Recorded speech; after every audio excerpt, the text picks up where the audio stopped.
Desir pasir di pantai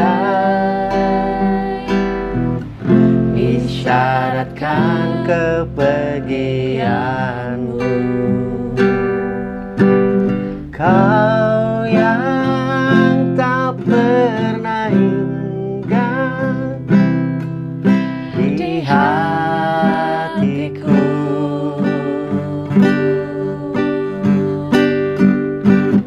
Layu melandi paman isyaratkan kepergian. Keren. Oke, Mas Yanja. Nah, kira-kira begitu. Nah, Mas, sekarang ini ada yang lagi tren yang namanya AI musik generator. Nah, menurut Mas Yanja seperti apa? Iya, jadi memang AI ini sangat mempengaruhi tentang masa depan para komposer-komposer, para pencipta lagu, juga bisa jadi ini para industri-industri musik yang manual itu juga sudah mulai akan merasa was-was ini, akan tergerus gitu kan oleh semacam AI, karena AI kan gampang banget gitu ya. Oke, jadi ada keresahan musisi gitu ya? Memang ada keresahan. Oke, kita mau sapa pemirsa Gajana terlebih dahulu. Halo pemirsa Gajana, wah ini saya sudah ada di rumah produksi ya, bersama dengan Mas Yanja di sebelah saya, merupakan musisi dan komposer Kota Malang yang sudah melahirkan banyak karya dalam bermusik seperti itu. Dan kita mau bahas hari ini khusus tentang AI musik generator yang sekarang lagi marak. Ini memang banyak yang bilang ini adalah revolusi begitu Mas ya, revolusi dunia musik. Tapi apakah ini akan mengancam profesi kreatif ataukah AI ini nanti akan menggeser posisi dari musisi begitu ya pemirsa ya? Wah, ini kita akan bahas, tentunya akan seru sekali. Jadi pemirsa Gajana TV, saksikan acara Merajut Solusi ini sampai akhir. Tentunya kita akan bahas langsung dengan Mas Yanja. Oke.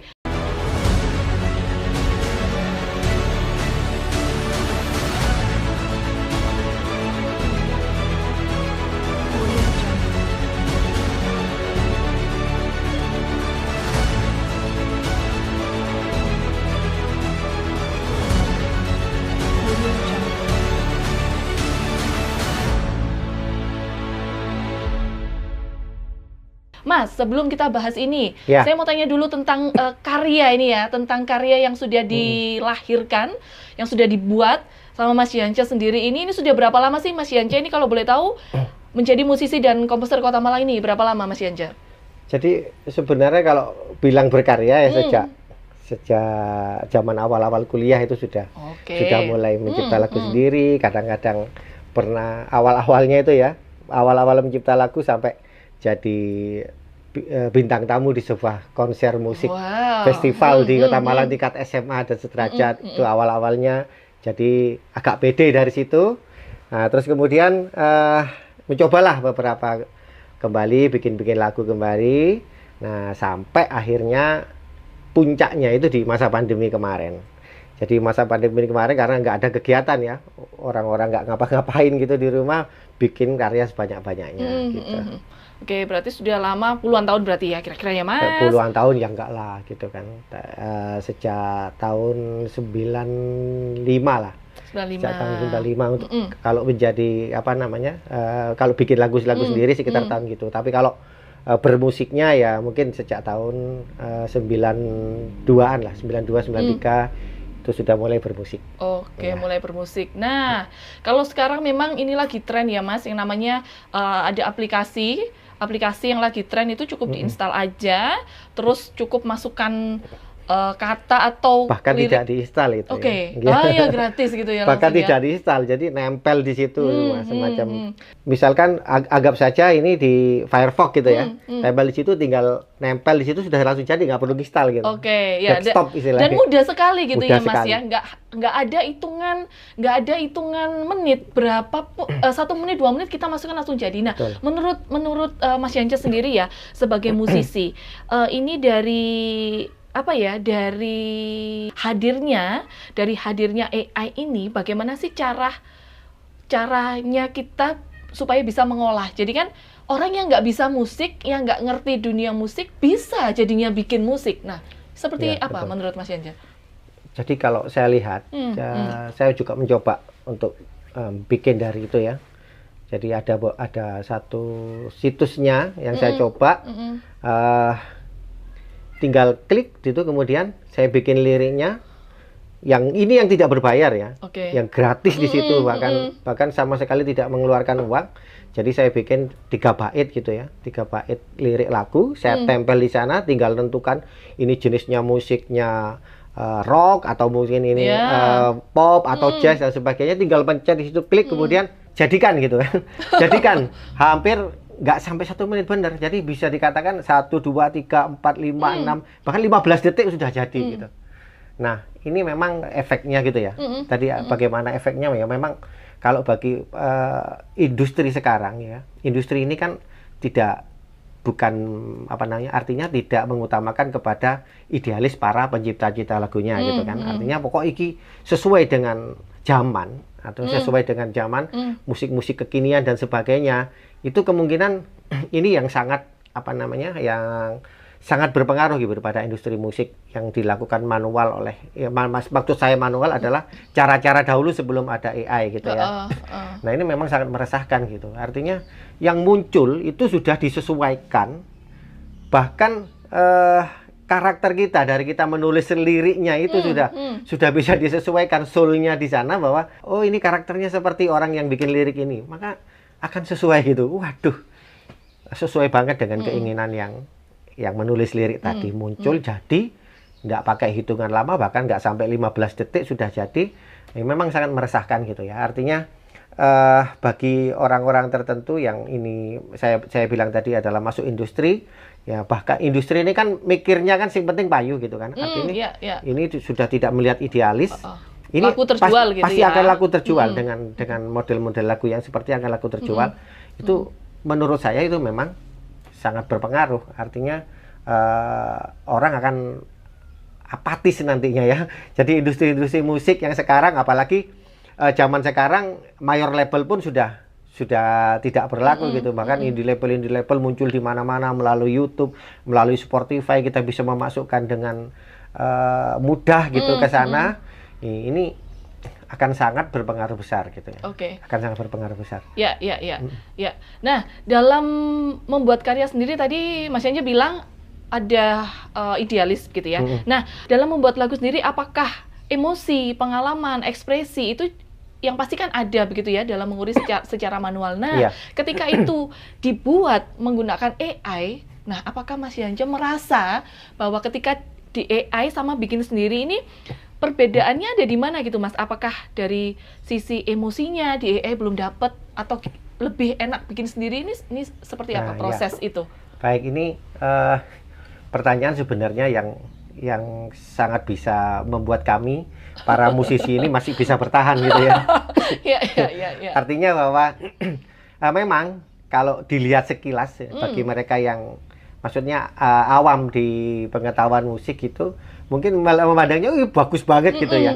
Nah, tapi buat kita yang menciptakan lagu gitu, yang sebenarnya ingin ada sesuatu yang disampaikan di sana ya, mulai dari liriknya, terus kemudian dari musiknya, dari jenis musiknya, atau dari melodi-melodi yang di antara lagu-lagu dan sebagainya yang kita pasangkan di sana, itu sebenarnya mewakili kepada keinginan-keinginan si penulis lagu ini atau pembuat musik ini untuk menyampaikan sesuatu dari lirik-lirik, sehingga lirik-lirik yang kita buat itu nanti akan sesuai dengan musik-musik yang kita buat juga. Itu akan menimbulkan sesuatu yang akan seharusnya bisa menyentuh kepada pendengar-pendengar yang mungkin sevisi atau semisi seidealis dengan yang kita tampilkan. Nah, tentunya ini yang membuat kami masih berbesar hati bahwa ini masih belum bisa menyentuh apa yang kita inginkan gitu.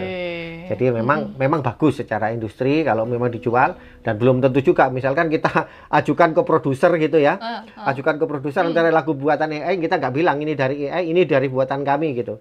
Wah, ini yang lagu pasti yang akan dipilih yang kalau kira-kira yang akan dipilih ini pasti yang yang buatan AI karena ini sudah kekinian banget gitu, kekinian banget. Terus kemudian dari aspek-aspek musiknya segala macam skill-skillnya di situ juga sudah hampir dibilang sempurna ya, mungkin sempurna di situ kan. Nah beda dengan yang kita buat. Yang kita buat ini mungkin karena lengkuknya kurang bagaimana gitu, tapi kan ini sesuai dengan keinginan kita. Jadi menurut saya sih buat orang-orang yang idealis atau yang mencipta lagu ya tetap harus optimis gitu. Artinya kan tidak mungkin robot bisa merasakan ya, gitu ya, tidak mungkin robot bisa merasakan apa yang kita rasakan kemudian menuangkannya dalam sebuah karya gitu. Ya. Mau tidak mau itu adalah tetap buatan robot, buatan robot yang bekerja begitu ya Mas ya. Nah, dari proses olah rasa sendiri. Bagaimana kalau ketika Mas Yance mendengarkan sepintas musik yang dibikin dari AI, dari proses olah rasa sendiri ini seperti apa Mas? Apakah memang kok kayaknya kurang ya? Kayaknya ini sudah oke. Padahal tadi Mas Yance bilang banyak yang produser banyak yang akan memilih dari AI itu. Lah bagaimana sebenarnya untuk bisa menyadarkan produser juga bahwa olah rasa ini akan lebih didapat ketika dibikin sendiri gitu? Oke, makanya kan kalau menurut saya gitu kan, ketika sebuah mayor label atau produser ingin menampilkan karya seseorang dengan penyanyinya, itu kan kalau zaman dulu yang saya tahu bahwa bahkan karya-karya dari seorang penyanyi terkenal pun itu masih dirubah gitu kan untuk menyesuaikan keinginan pasar gitu kan. Nah, kalau sekarang kayaknya hal-hal semacam itu sudah dijawab semua oleh AI.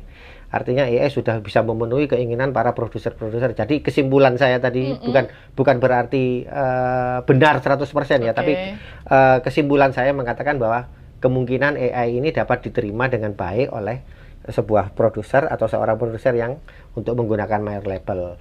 Jadi karena teknologi sekarang seperti ini, saya berharap atau saya mengira nanti suatu saat pergeseran itu akan ada, karena setiap masa itu kan pasti ada pergeseran gitu kan, tentang bagaimana kecenderungan zaman itu untuk menyukai musik yang berbeda-beda pula gitu kan. Mulai kita coba telaah dari tahun 70 kita menyukai musik yang seperti itu, kemudian tahun 80 kita menyukai yang seperti ini, terus kemudian 90 seperti ini, sampai 2000 yang kita sukai yang banyak kita dengar sekarang ini. Artinya kan pasti ada perubahan-perubahan. Dan saya yakin nanti setelah era AI ini kemungkinan akan ada lagi sebuah tren baru gitu ya, yang sangat menghargai manusia. Artinya yang akan menghargai manusia tentang bagaimana sebuah karya itu diciptakan. Jadi untuk para pencipta lagu ini juga sebuah tantangan gitu ya. Artinya tantangannya bagaimana dia membuat karya ini yang bisa yang bisa berbeda dengan AI. Artinya apa yang ingin dikeluarkan dari dalam hati, yang dirasakan itu bisa dituangkan benar-benar ke dalam musik. Jadi tantangannya ya harus menambah skill bermain musiknya, terus kemudian bagaimana membuat lirik-lirik ini benar-benar bisa menyentuh, terus kemudian sisipan-sisipan musik yang akan dimasukkan ke dalam sebuah karya ini, instrumen-instrumen musik yang lain ini harus benar-benar harmoni atau selaras dan benar-benar bisa menyampaikan apa yang dirasakan gitu. Jadi seperti itu. Ya. Belum lagi ini ya Mas ya, ketika lagu itu dituangkan ke sebuah video, bikin video klip juga. Nah ini kan juga cukup membuat olah rasa juga ya, dari bikin video itu kan juga nggak hanya sekedar bikin juga video, tapi kan juga dari bikin video itu juga main kreatif. Video apa sih dari lagu ini yang bisa sesuai gitu ya untuk videonya supaya jadi memang sama. Video itu memang video klip ini kan dibuat untuk agar apa yang dituangkan di lagu ini benar-benar bisa tersampaikan, divisualisasikan, dibantu dengan video klip ini. Jadi video klip ini harus memang bisa benar-benar menampilkan apa yang dimaksud dengan lagunya. Nah, ini memang kalau dibuat promosi bagus banget memang kalau video klip ini, karena memang benar-benar bisa menyampaikan. Kalau orang kadang-kadang gini, ada bedanya ya. Kalau orang mendengarkan lagu ini sebelum melihat video klipnya, yang dia bayangkan berbeda dengan apa yang diinginkan oleh pencipta lagunya.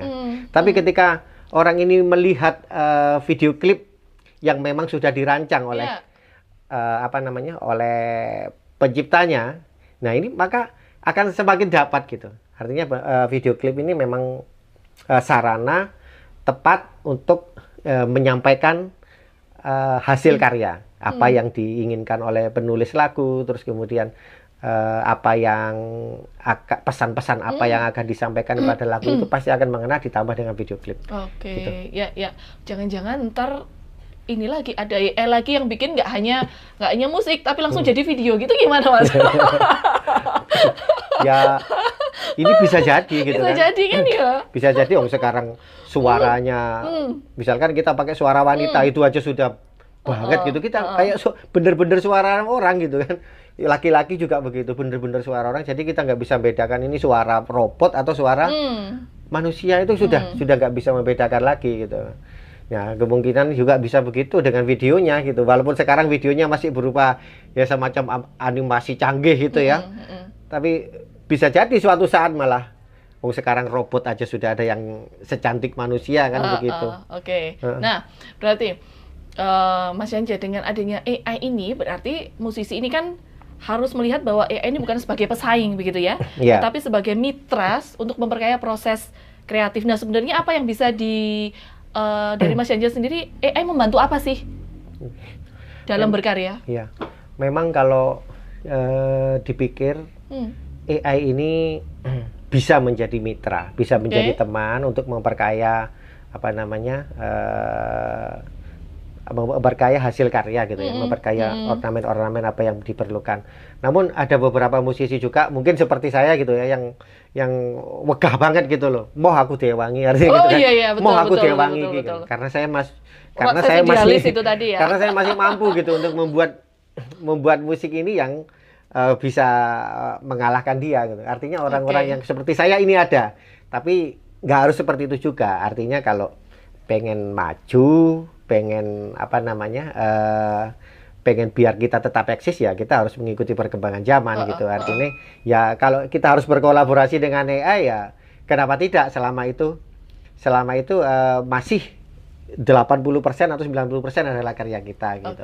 Jadi bisalah kita ambil manfaat dari AI-nya. Misalkan kita bikin contoh ini kecil ya, kita bikin dulu dari AI, lagunya begini, nah kita bikin lagi dan kita aransemen ulang hasil AI itu, kemudian yang merasa kurang puas di kita tambahi. Itu fungsinya cuma mempercepat saja sebenarnya, mempercepat agar karena kan proses pembuatan lagu itu nggak cepet ya.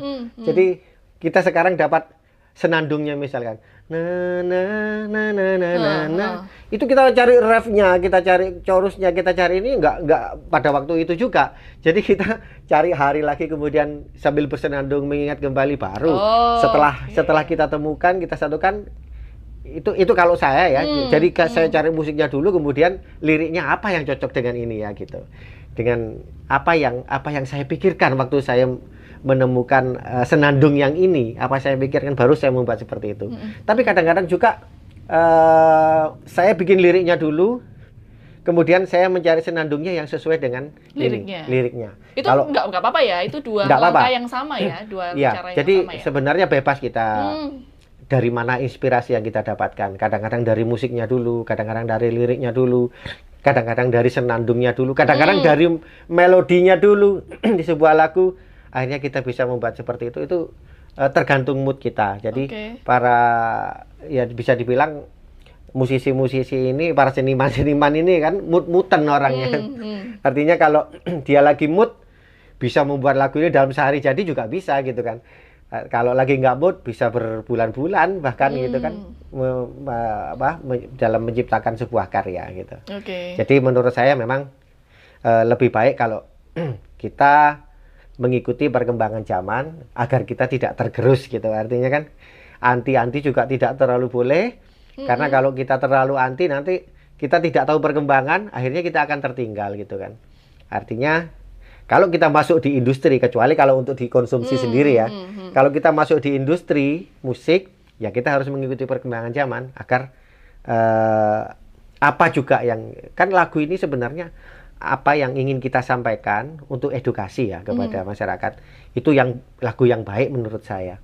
Nah, lagu yang baik ini harus ada edukasinya, harus menyentuh sisi-sisi kehidupan bermasyarakat.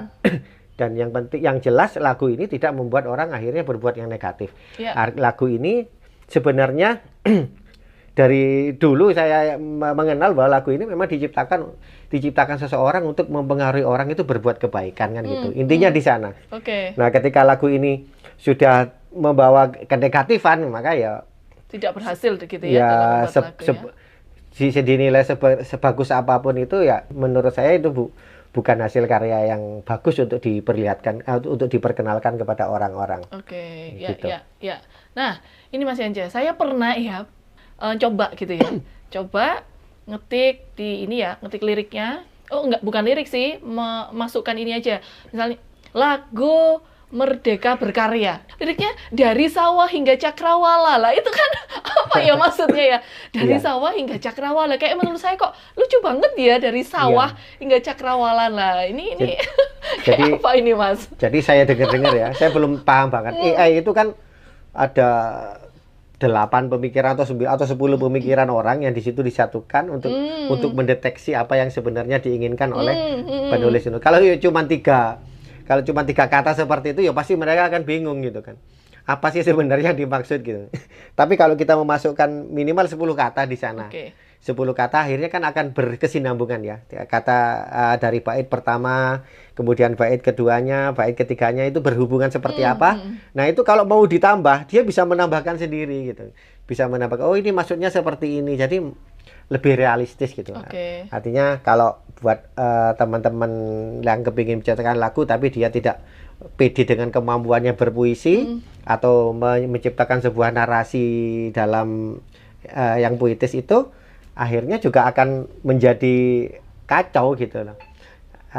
Menjadi kacau apa yang dimaksud. Tapi kalau orang yang menarasikannya itu lebih dari 5 kata, 1, 2, 3, 4, 5 misalkan, saya ingin ke sekolah, kemudian saya membeli buku, saya ke sekolah membeli buku dan pensil, duduk di sana dengan baik. Lah, duduk dengan sana dengan baik ini kalau dicampurkan saya ke sekolah membeli buku dan pensil, duduk dengan baik, ini pun akan diterjemahkan dengan berbeda. Lah, kalau ini diteruskan, duduk di sana menghadap papan tulis menemui ibu guru.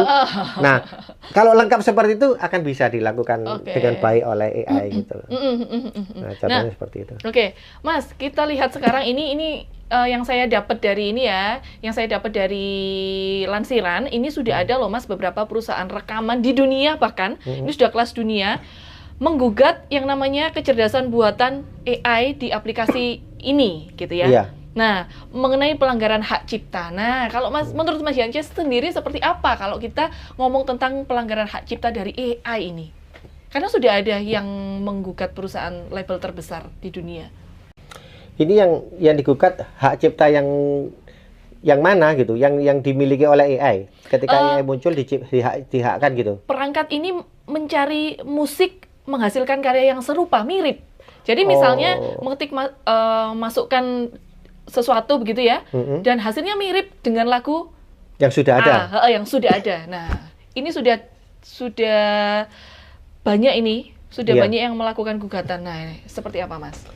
Ya, kalau menurut saya sih memang sah-sah saja ya orang menggugat seperti itu, karena memang karena apa namanya acaknya ya, karena acaknya dia mengubah sebuah lagu melalui teknologi robot ini, sehingga kadang-kadang memang dia memasukkan gitu kan, memasukkan melodi yang sudah ada, lagu yang sudah ada dari luar sana, sehingga menjadi satu. Kan yang saya bilang tadi, kalau dibilang meresahkan ya memang meresahkan gitu ya, meresahkannya di situ. Nah, artinya kalau sudah ada yang menggugat seperti itu dan ini dianggap sebagai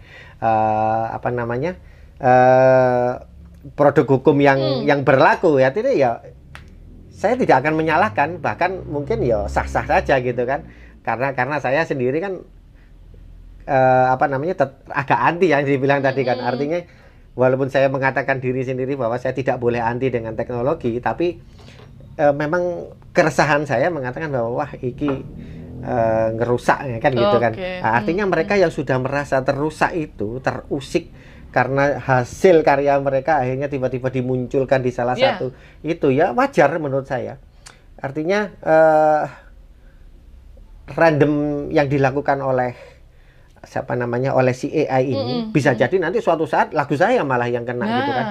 Ya begitu. Memang kalau ada wahana hukumnya, sarana hukumnya yang melindungi hak itu ya kenapa tidak kita lakukan gitu loh. Itu masih belum ada, berarti memang perlu ya, perlu dibikin ya begitu ya untuk mengenai perlindungan hak cipta AI ini gitu ya, menurut Mas Yance ya. Setahu saya AI ini ada, tapi karena pengetahuan saya masih kurang ya mungkin tentang yang ini ya. Jadi ada beberapa teman yang sudah mencoba untuk memasukkan hasil karya AI ini ke dalam sebuah sebuah plafon tertentu gitu ya. Misalkan ke Spotify gitu, ternyata ditolak di sana karena ini dianggap melanggar hak cipta. Nah, menurut saya ini sudah bagus gitu. Artinya jadi tidak sembarangan hasil AI bisa dimasukkan ke Spotify.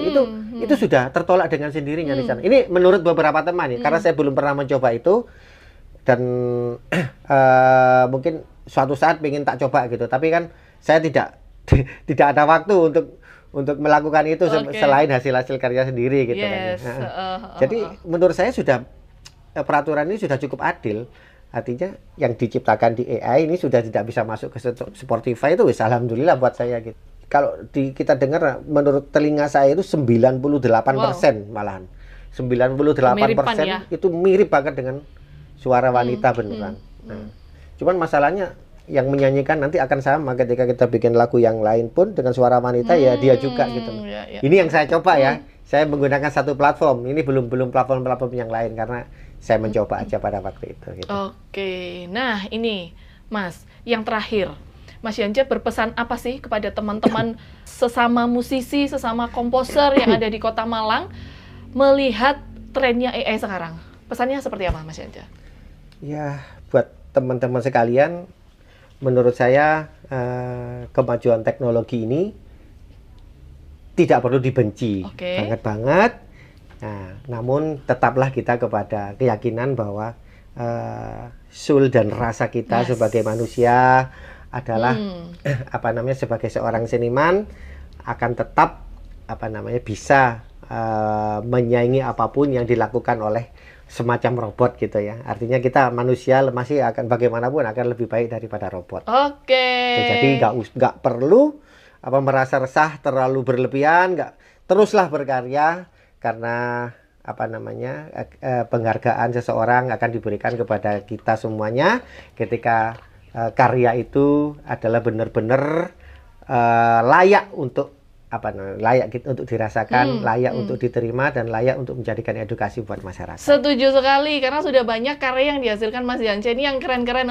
Sudah ada di YouTube-nya juga gitu kan. Wah, boleh nanti kulik-kulik gitu ya. Yang pasti kita sebagai musisi sekarang harus bebas, merdeka berekspresi begitu. Betul. Mas ya, tidak perlu khawatir lagi dengan yang namanya AI karena percaya dengan kapasitas diri sebagai musisi dan komposer tentunya ya Mas. Wah, terima kasih sekali ya Mas Yance sudah menemani pemirsa Gajayana TV. Tentunya boleh menjawab juga dari beberapa pertanyaan teman-teman yang sekarang sedang diresahkan oleh hadirnya AI musik generator begitu ya. Terima kasih sekali lagi dan kapan-kapan boleh ya saya main ke sini lagi nanti kita ngobrol tentang hal yang lain. Terima kasih pemirsa Gajayana TV, kita akan berjumpa kembali dalam dialog menuju solusi di kesempatan selanjutnya. Bye bye dan saya mau lanjut lagi. Kita nyanyi lagi apa sekarang? Kita nyanyi lagi. Nyanyi lagu apa? Ya, kita lanjutkan yang tadi ya. Desing pasir di pantai, isyaratkan kepergianmu. Nah, kayak begini lagu-lagu desir. Ini kan kita harus bisa ngerasain bahwa ini ada di sebuah pantai. Terus bagaimana perasaan kita waktu ada di pantai. Sambil mendengar bagaimana air itu menyibak pasir-pasir di sana. Imajinasinya main masuk gitu ya.